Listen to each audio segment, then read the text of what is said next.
மாஞ்சோலை மக்களின் அவல நிலை. தொடர்ந்து மாஞ்சோலை மக்களை புறக்கணிக்கும் அரசியல் கட்சிகள். அந்த மக்கள் தங்களுடைய இருப்பிடத்தை காத்துக் கொள்வதற்காக பல இன்னல்களுக்கு ஆளாகி கொண்டிருக்கிறார்கள். ரேஷன் கடையில் ரேஷன் பொருட்கள் தருவதில்லை. பேருந்து வசதி எதுவும் கிடையாது. இங்கே கீழே இருந்து அந்த மலைக்கு எந்த ஒரு பேருந்து வசதியும் இப்போ தர்றது கிடையாது. கீழே இருந்து யாரும் அந்த மக்களுக்கு எந்த ஒரு உணவுப் பொருளும் எதுவும் கொண்டு போகிற அனுமதி கிடையாது. டோல்கேட்டு போட்டு இங்கிருந்து யாரையும் உள்ளே விடுறதும் கிடையாது. அந்த மக்கள் ஒரு சிறையில் இருப்பது போல தான் வாழ்ந்து கொண்டிருக்கிறார்கள். அவர்கள் அப்படி என்ன பாவம் செஞ்சார்கள்? தங்களுடைய இருப்பிடத்தில் நாங்கள் இருந்து கொள்கிறோம், இந்த எஸ்டேட்டில் நாங்கள் வேலை பார்த்துக் கொள்கிறோம். அந்த எஸ்டேட்டை தமிழ்நாடு எடுத்து நடத்துவதில் தமிழ்நாட்டிற்கு என்ன சிக்கல் இருக்குது என்று நமக்கும் தெரியவில்லை. பாதிக்கப்படும் அந்த மக்கள் தொடர்ந்து தங்களுடைய போராட்டத்தை முன்னிறுத்தி வருகிறார்கள். இங்கே இருக்கக்கூடிய எந்த அரசியலமைப்பும் அதை பற்றி ஒரு துளி கூட கவலைப்படுவதில்லை. எஸ்ஐஆர் படிவம் கொடுத்தார்கள், அதுவும் அந்த மக்களுக்கு போய் சேரவில்லை. அந்த மக்கள் போராடினார்கள், அதன் பிறகு வந்தது. அதை நிரப்பி கொடுப்பதிலும் சிக்கல். நிரப்பி கொடுத்து இன்று அந்த மக்கள் ஒருவருக்கு கூட அந்த ஓட்டு உரிமையானது வரவில்லை. இது எவ்வளவு தூரம் ஒரு சொந்த நாட்டிலேயே ஒரு மக்கள் அகதிகளாக சித்தரிக்கப்பட்டு அந்த மக்கள் கொடுமை செய்வதோட மோசமான ஒரு நிலை இது. இதற்கு உடந்தையாக இருப்பது முற்றிலும் திமுக அரசு, திராவிட முன்னேற்ற கழகம் தான் இதையெல்லாம் செய்து கொண்டே இருக்கிறது. அந்த மக்களை எல்லா அரசியல் கட்சிகளும் ஏன் இந்த அளவுக்கு ஒரு சித்திரவதை செய்கிறார்கள் என்று நமக்கு புரியவில்லை. ஆட்சியில் இருக்கக்கூடிய திமுக அரசும் அந்த மக்களுக்கு எந்த ஒரு நன்மையும் செய்யாமல் இருக்கிற அநீதிகள் அனைத்திற்கும் இந்த அரசு தான் காரணம். பிஜேபி அரசாங்கமும் அங்கே இருக்கக்கூடிய பிஜேபியின் மாநில தலைவர், தமிழ்நாட்டு மாநில தலைவராக இருக்கக்கூடிய நைனா நாகேந்திரனும் இதை பற்றி எந்த ஒரு கவலையும் இல்லாமல் அப்படி ஒரு மக்களே இல்லாத மாதிரி எல்லாம் நடந்து கொண்டு இருக்கிறார்கள் பிஜேபி அரசு.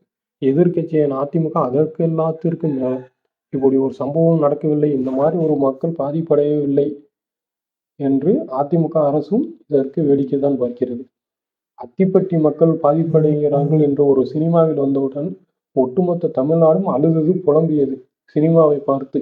ஆனால் நிஜத்தில் அதே போன்று இங்கே ஒரு மக்கள் தங்களுடைய உரிமை, வாழ்வியல், இருக்கிற இடம், சாப்பாடு எல்லாம் இழந்து வாடிக்கொண்டே இருக்கிறார்கள். அவர்கள் ஒரு சித்திரவதை செய்யப்படுகிறார்கள் என்று நம்ம சொன்னோம்னா கண்டுக்கிறது கிடையாது. அதை பற்றி யாரும் பேசுறதும் கிடையாது.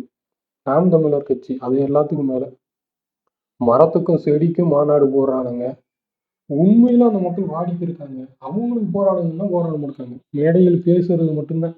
அதுவும் நாம் தமிழர் கட்சி மாஞ்சொலி பற்றி என்றும் பேசியது கிடையாது. கடலுக்கு மாநாடு, மண்ணுக்கு மாநாடு, மரத்துக்கு மாநாடு, உயிரோடு இருக்கிற மக்கள் அங்கே சித்திரவதைப்பட்டு அவனுக்கு ஒரு பிரச்சனைக்கு ஒரு போராட்டம் நடத்துறது கிடையாது, ஒன்றும் நடத்துறது கிடையாது. எல்லா அரசியல் கட்சிகளும் இந்த மக்களுக்கு வஞ்சகம் மட்டுமே செய்து கொண்டிருக்கிறார். அனைத்து அரசியல் கட்சியும் குற்றவாளிகள் தான்.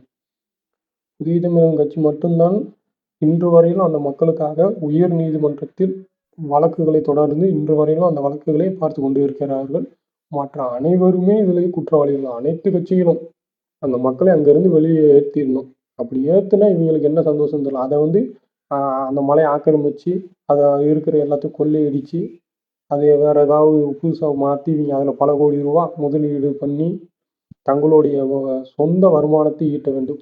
அவன் கொள்ளடிக்கணும். அது மட்டும்தான் இவங்க அனைத்து அரசியல் கட்சிகளும் ஒரே நோக்கமா இருக்கு. இதை பார்க்கக்கூடிய, இந்த காணொலியை பார்க்கக்கூடிய ஒவ்வொரு மனிதனும் மாஞ்சோலை மக்களுக்காக பேசுங்கள். உங்களால் முடிந்த அளவுக்கு அந்த மக்களுடைய அவல நிலையை வெளியே கொண்டு வாருங்கள். நன்றி, வணக்கம்.